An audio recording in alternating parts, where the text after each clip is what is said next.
So today I want to talk about biting flies. It's one of the things that farms deal with. We're no exception. We happen to be by a wetland, so we have a lot of greenheads and along with horseflies and deer flies. We don't like to use chemicals, so we try to maintain a chemical-free environment. We use different methods between traps and tape, but we've been still battling with them. So we've tried to do a few different tests with different products, and I wanted to show what tends to work well for us and what hasn't, and just share what our experience has been. So this is not a how-to video, but what we're doing. I hope you find it useful. So one of the things that we're trying, and this is fairly new to our farm, is a big giant fly strip called Catchmaster.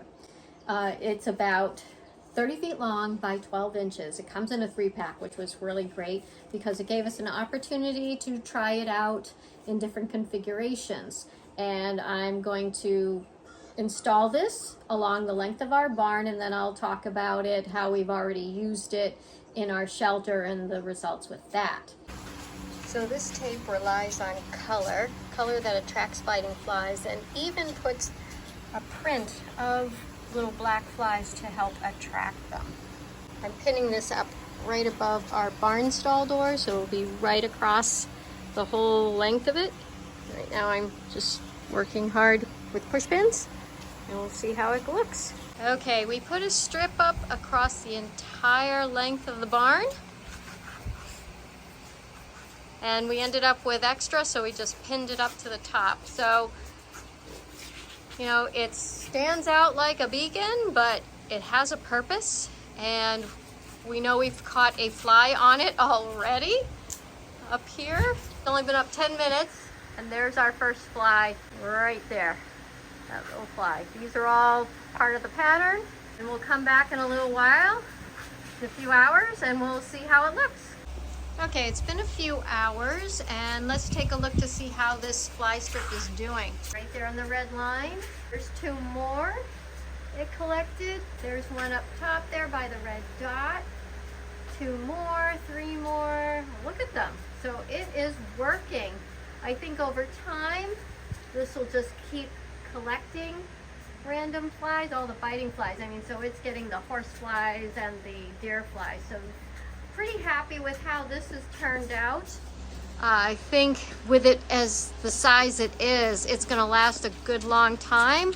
So we don't mind it being there. We'll give it a little bit more time and check in with it later. Here we are at the end of the day.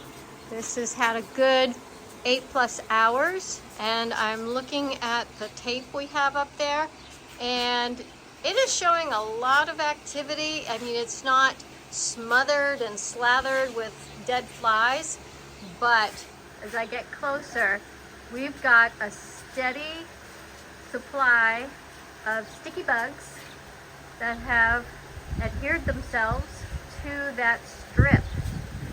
I would say this is a success, mostly because by the number of flies we have stuck up there, and still have plenty of space to keep collecting them because they keep coming back, and by the reduction of flies that we have bothering these guys. I mean, we still have some. I can see them buzzing around, but it's not nearly the volume that we had before we put that up this morning. So it's definitely a huge improvement. I'm gonna say this was a worthwhile venture, and would highly recommend anybody else using it for whatever purpose they have for getting rid of biting flies. You know, for us it's the farm, maybe it's around your pool, or your own animals. So let me show you some other fly strips we've been using. So this is the same material we've used on the barn. We have the shelter that we use, and we tried to run it the entire length, and just sticking it to that beam, and it tore and fell off and broke. But you know, we kept what was there because it was still working. And this, man, because we just happened to get, I think, some more flies down here, it collects so many. We've got a lot on this, and it's been really great. And the piece that broke, there's been some sticky residue and the flies are sticking to the pole where there's glue still, so it's still working with just the flies getting caught on those areas. But still, wherever there is tape, we are getting a lot of flies collected. This is an addition to your standard no pest strip, but this has been fabulous. This has been really great. These are designed to visually attract the biting flies, all the horse flies and the deer flies. So it's been really good.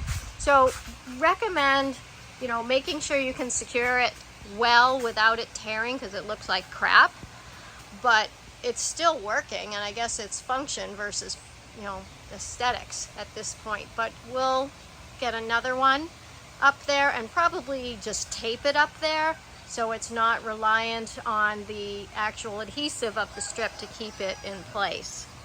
Okay, now I'm going to show what we have that we really like using.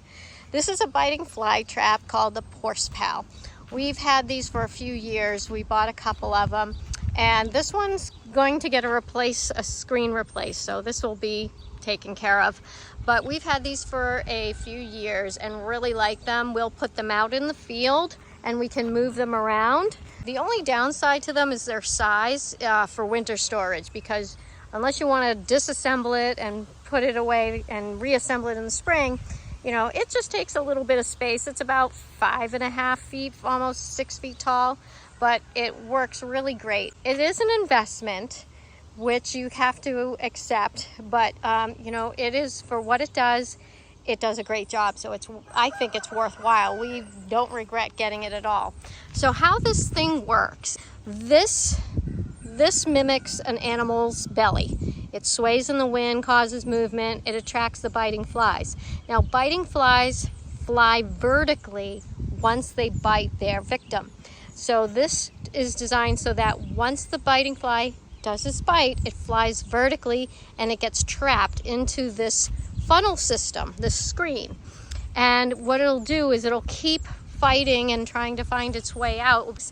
And they're just going to keep working their way up the system until they get up here, and they come up through this little cone screen, and when they pop out, they're strapped into this plastic jar, and they stay in the jar until they eventually die and then just collect here.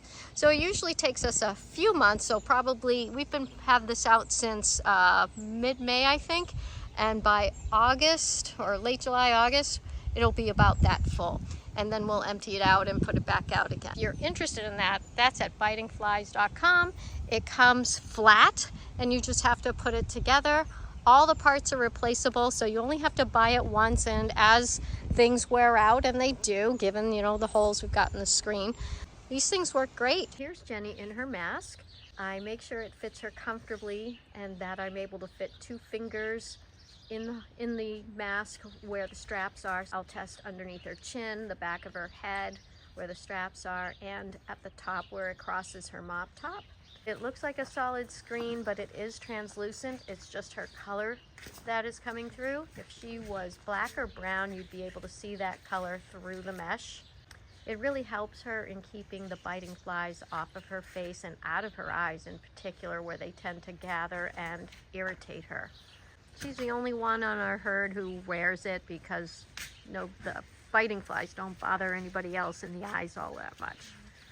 For general fly prevention is we treat our manure with diatomaceous earth. It doesn't matter what kind you get, there's plenty of brands out there, but this does a great job in killing all the larvae that grows in the manure from all the animals. First of all, it's good practice to clean up the manure as often as possible, daily at least.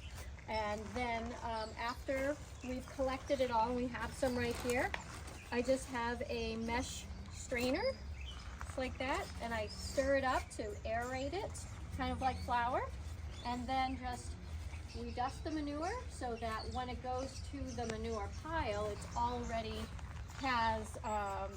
killing the larvae, so it'll help prevent growth out in the pile itself.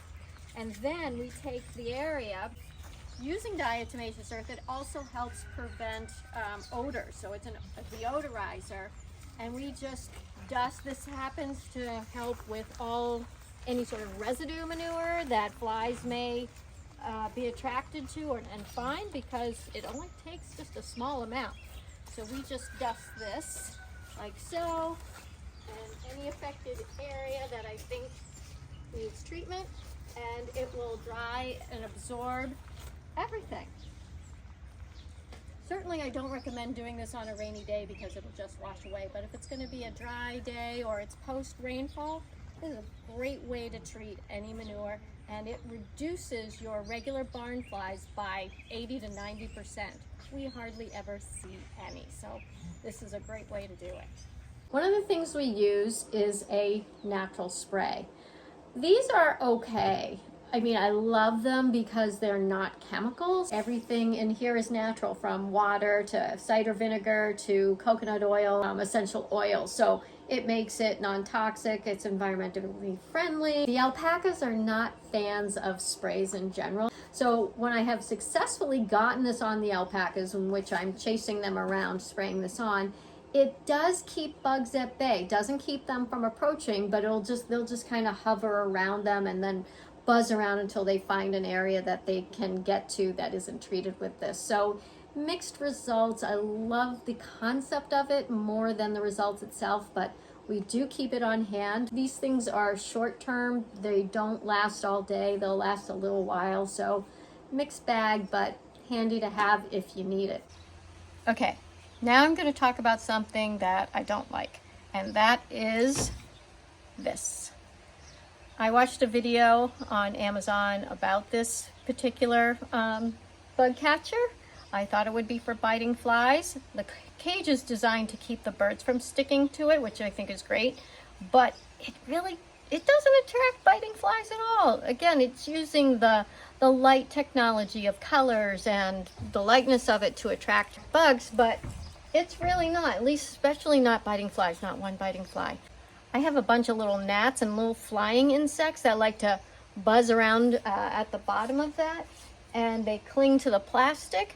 Very few are clinging to the sticky stuff. So this, I'm not impressed with at all. I just assume use my Executioner Pro electrified racket and swat and kill a bug.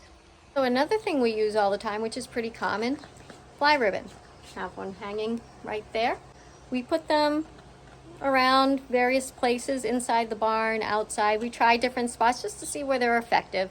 They generally are. They're reliable and pretty consistent, and it's just based by where the need is, and that's been proven to be pretty good. Here's another thing that's been proven to be effective, surprisingly. It's not necessarily biting flies, but great for flies in general, and that's called stem. So I bought this device on a lark at the supermarket. It cost me like, I think 15 bucks at most, and then it came with a cartridge and I could buy refills. So I put it up, I plugged it in. It acts a lot like a bug light does, like a zapper, without these, electric component. It does have an electric component of light, but not the charge that kills all the flies. What it does though, it has a sticky pad, dual side, and does a great job with collecting miscellaneous bugs. So if you look and you can see all the random bugs it has caught, started doing it right away, and then overnight, we have moths and itty bitty gnats and tiny little things. And all you do is take this cartridge right here, just pull it out, take a new one out of these, replace it, and let it go. Placement of these should be every 2 weeks or every time it gets filled up. So it can be costly because a box of these 3 cartridges is about $10, at least on Amazon. So, but it's been surprisingly effective, and I kind of don't mind it because it's just getting these random residual flies that are annoying and in the barn anyway. The only time we're really going to use it is in the spring and the summer, so I could just put this away. It's small, compact, and then in the spring and summer, plug it in, start working with the cartridges. It's not a bad deal. So another way we handle biting flies is actually with plants.